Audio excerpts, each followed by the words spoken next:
Hey guys, welcome back to another video. So today we're going to be talking about cooler control. And yes, I understand this whole talking thing is weird, but I'm doing it on purpose because I'm just trying to get used to it for the streams. Well, we can't have a live stream today though.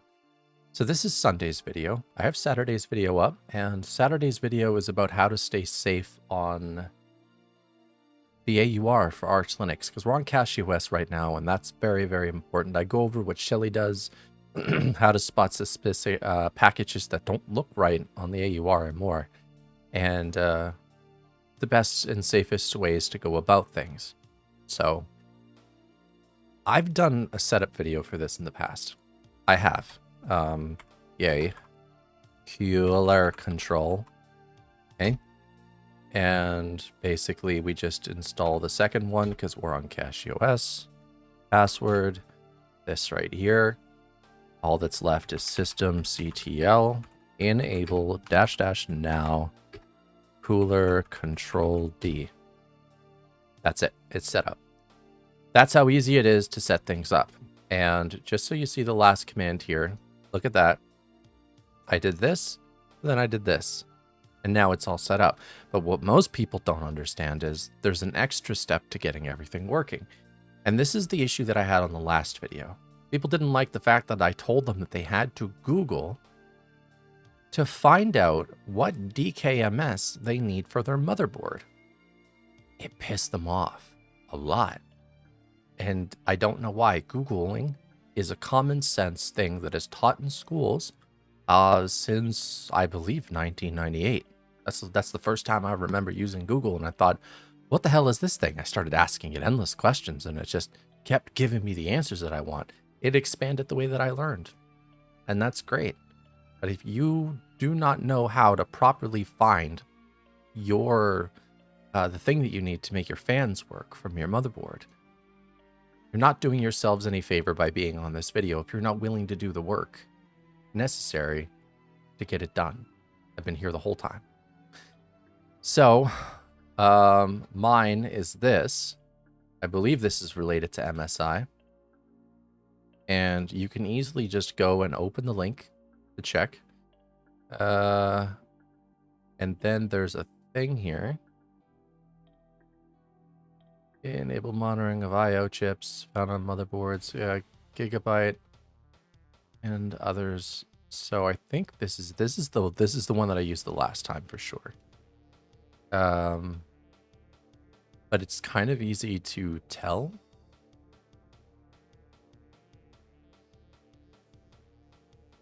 The easy way to tell is to ask the right questions. So how do you ask the right questions? I'm going to be down here for a minute. I asked, does this work on my MSI board? I gave it the motherboard's name. And then I gave it the thing. And you know what it said to me? No, it's not going to work. Okay, so ignore that. That probably went from my old one. So we're looking for something completely different. So yay, NUV OTON. All right. So we have that one and that one up above. One is 1,000 days and the other one is not that old. So let's take a look at them both. So we're going to go to the GitHub. Recognized drivers. The sensor presents an 8 or 50, such as MSI or newer. And then we're going to click this one. It's an Intel one. Okay. So then we go back and we ask the same question. We do this, like this. It's not always this, by the way. It could always be something else. But figuring out how to get there is the difficult part. Asking the right questions to somebody that can search the entire internet in less than a second, it becomes very, very helpful. So now we're going to get more results. And I'm going to go with this one right here, by the way. I'm just doing this to entertain myself. Okay, so it says this is the one. And I'm going to just go and install it. It's going to do its thing on the side. And if it correctly builds with this, then we're good to go. And if it doesn't, then we're going to need to find a way to update it. But it did work. Good. So this is the one for my MSI board. Nifty, huh? Oh yeah, look at that. He's got a thing there.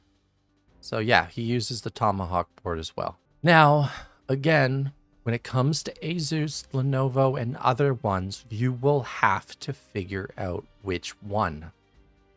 Okay? You basically, let's just say you hop in here. What about ASUS X870E Strix board or ROG? And if it answers, it answers. If it doesn't, then it doesn't. So let's see what it says, because that's what I want to know. Are different from the MSI board. Okay, Super IO chips for monitoring. So it mentions it right there. Look at that. You would need the NCT6775. Load the mainline drivers first and do that. Interesting. So sudo sensors detect. All I ever do is just hit yes to everything. With that done and that out of the way, we can technically go in and activate CoolerControl.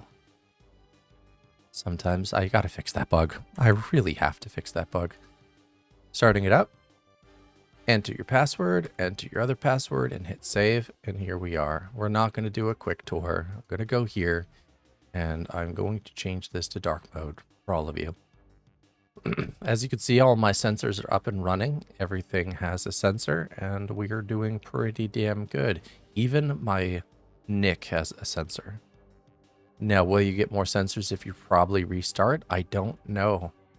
But there you go. We have fans 1 and fans 2 that are currently unmanaged. So if we wanted to, we could go in here and change the numbers, I guess.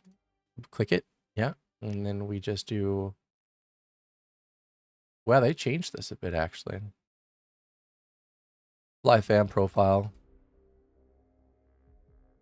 Here we go. Gonna do the same thing.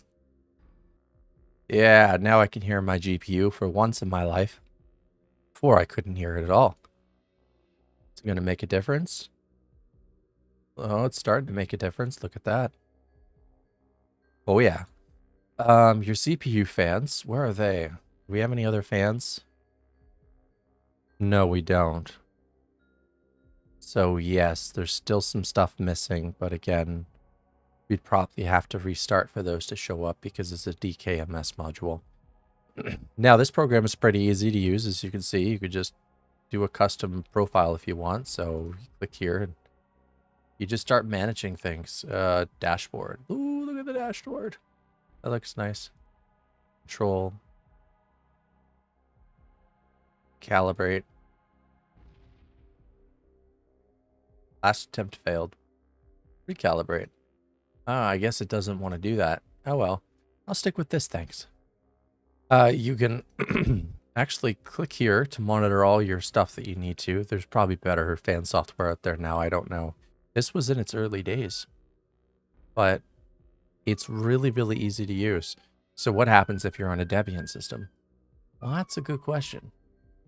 Let's go to get started real quick. So Debian, Arch, Fedora, OpenSUSE, they're all here. As you can see, it's just this for Debian. That's for PopOS. I don't know if this works on all Debian, but if it does, that'd be great. But I don't really trust just basically installing random things, and neither should you. So what about the AppImage? Let's download the AppImage. We go to Properties, Execute as Program, Run. Okay, well, that doesn't want to do anything. Let's try this. It must be run with root privileges.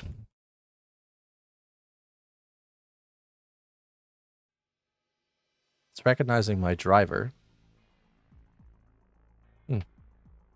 That's something, at least.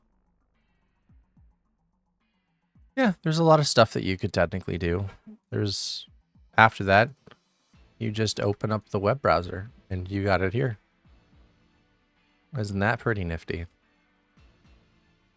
Another thing that I wanted to do was the daemon. Where is it? Driver power on state, devices. There was a thing in the settings where you could basically... Yes, this is it right here. It's going to restart everything and reload everything. And there we go. Now we see it all. They've changed a lot over the years, so that's why. So again, for here, we could technically just go to dash... Oh, it doesn't allow me to change these fans, huh? Well, that's annoying. I mean, that's fine. They're read-only. It doesn't allow me to change them because of BIOS settings, which is fine. And it's going to say that read-only channel, this current driver does not support setting the driver speed because I have it set differently. Look at this. That was just minus 227 Celsius. God damn. Yep, now we have all our information ready to go. Look, it's not always so cut and dry when setting things up on Linux. If this video made you mad for some reason, you need to work on you. You need to do a little bit better because getting things to work easily is not in Linux's vocabulary most times when it comes to certain applications. You know what I mean? So LACT also controls GPU driver speed. If you want to use that. So GPU right here, these two things. You want to bypass all of this. But this allows you to deal with so much more. This just allows you to just monitor your system completely. It's brilliant. Thank you guys for watching. I hope you enjoyed the video. I hope it was helpful for you. I hope you learned how to figure things out a little bit better.